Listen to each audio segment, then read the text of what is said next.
Bible में विवाह को सब बातों में आदर की योग्य बात मानी गई है। अर्थात यह एक पवित्र बंधन होता है। इसे परमेश्वर ने बनाया है। लेकिन यदि किसी कारण से इस रिश्ते में दरार आ जाए या मतभेद या गलतफहमी के कारण से दूरियां आ जाएं, तो इसे पवित्र शास्त्र के नियमों के अनुसार फिर से जोड़ा जा सकता है। क्या करें इसको जोड़ने के लिए? पहली बात, सबसे मुख्य बात, परमेश्वर को अपने परिवार के केंद्र बनाएं। परमेश्वर से प्रार्थना करके कहें कि प्रभु आप मेरे घर का मुखिया हैं। लिखा है, जो डोरी 3 धागों से बटी होती है वह जल्दी नहीं टूटती। यहाँ पति पत्नी के बीच में परमेश्वर होना भी जरूरी है।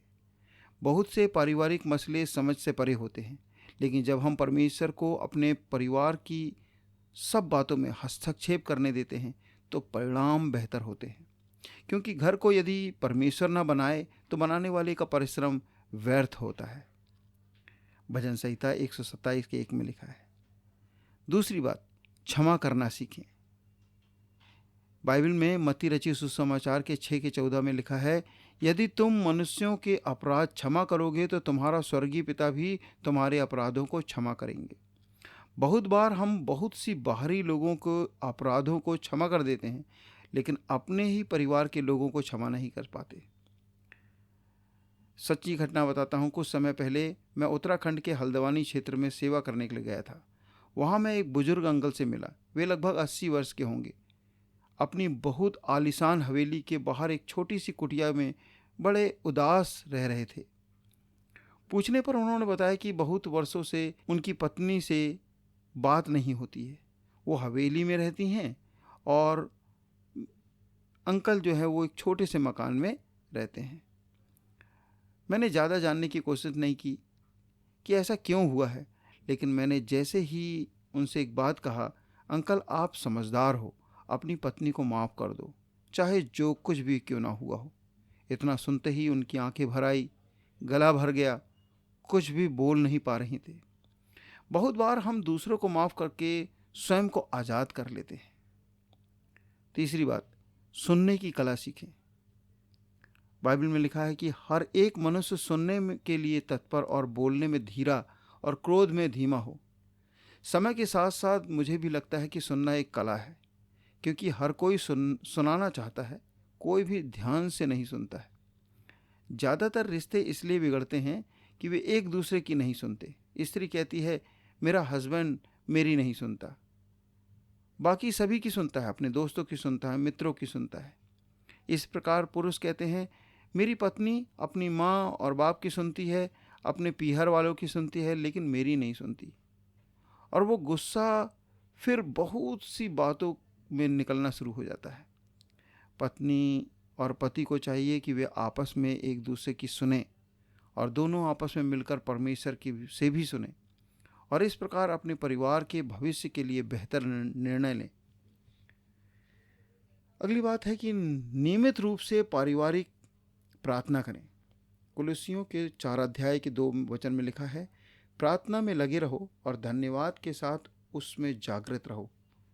किसी ने बहुत खूब कहा है कि एक परिवार जो मिलकर प्रार्थना करता है, मिलकर रहता है और आगे बढ़ता है।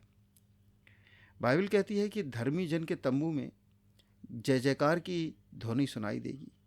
यदि हमें समझ में आता है परिवार में कुछ अनबन हो रही है, तो उस विषय के लिए बैठकर बातें करें, उसको खींचातानी न करें। यदि बात नहीं हो पा रही है तो उस विषय के लिए परमेश्वर के चरणों में रखें, मतलब उस विषय के लिए उपवास के साथ प्रार्थना करें। जरूर उपाय निकलेगा। एक दूसरे के प्रति प्रेम और आदर बनाए रखें।